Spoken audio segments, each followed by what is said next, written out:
A function arguments dialog box appears, and we have 3 required arguments to fill out. The first one, rate, is the interest rate per period for the loan. That information is in cell B16, so I will select that cell. Next, we have N per, the number of loan periods.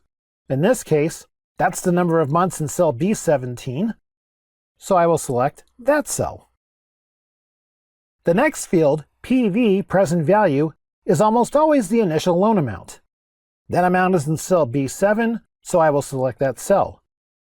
For future value, we could enter a 0, but as the explanation shows, that is not necessary. The last field, type, only needs a 1 if a payment is due right away on the loan, which rarely happens. I will leave the last 2 fields alone and select the OK button.